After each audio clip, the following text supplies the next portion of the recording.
Nimaga yosh bolada o'zidan o'zi allergiya paydo bo'ladi? Mana shu savol aktual, rostdan ham bu hammani qiynaydigan muammo. Birinchidan antibiotik masalasi. Antibiotik genetik faktordan keyingi o'rinda o'zimiz qiladigan omillar. Genetik faktor o'sha otada yoki onada allergiya bo'lishi, bu tug'ilajak bolada ham moyillik bilan tug'ilish ehtimolini oshiradi. O'tishi mumkin. O'tishi mumkin. Bu yuqadigan kasallik emas, bu genetik xarakterda o'tishi mumkin. Ya'ni agar faqatgina ota-onani bittasida bo'lsa, bu ko'rsatkich kamroq, 4 ta farzandi bittasida bo'lishi mumkin. Lekin ota-onada ham ikkalasida ham qaysidir turdagi allergik reaksiya bo'lsa, bu 4 tali farzand 3 tasida ham allergiya bilan tug'ilish, moyillik bilan tug'ilish ehtimolini oshiradi.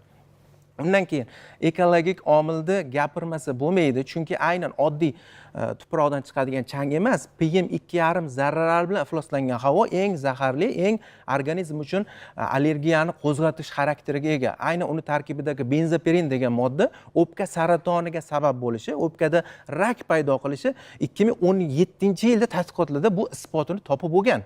Bu yangilik emas bu. Undan keyin uni tarkibidagi irritant gazlar bor. Azot, oltin gumurt oksidlari, o'sha chiqindi, sanoat chiqindilardan ajratilgan gazlar sog'lom odamda ham bronx shilliq qavatlari tushib, qitiqlash, jarohatlash, mikrotravmalariga sabab bo'ladi. Bundan tashqari bizning iqlimimiz dengizdan uzoqda, okeansiz, o'zi dunyoda unaqa davlatlar kam dengizdan ayro bo'lib turgan.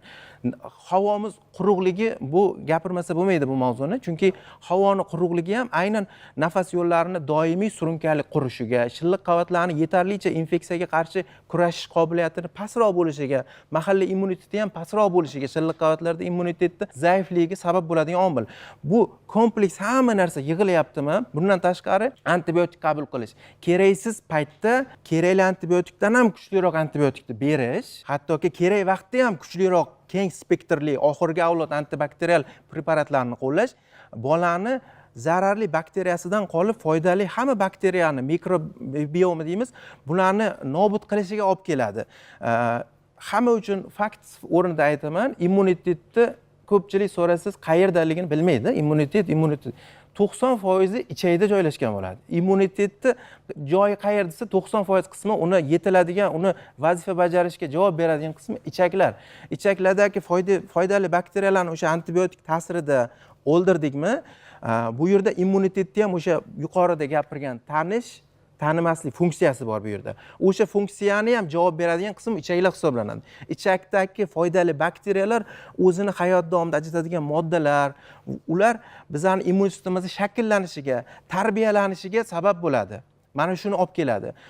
Bu yerda bitta faktor emas. Bundan tashqari allergiya rivojlanishida. Bundan tashqari dori allergiyalari bu bitta O'zbekistonda emas, butun dunyoda global muammo. Buni yechimi haligacha izlanishlar olib borilyapti. Chunki oldinni aytib bo'lmaydi. Ayniqsa dori allergiyalarida kechki reaksiya kuzatilishi bu xavfli. Ichdi dorini yarim soat ichida paydo bo'lsa allergik reaksiya bo'ldi, to'xtatiladi dori. Lekin shunday holatlar bo'lyapti. 5 kunlik antibakterial terapiya olgandan keyin shu dorini lecheniyasini tugagandan keyin ham paydo bo'lishi mumkin og'ir reaksiyalar.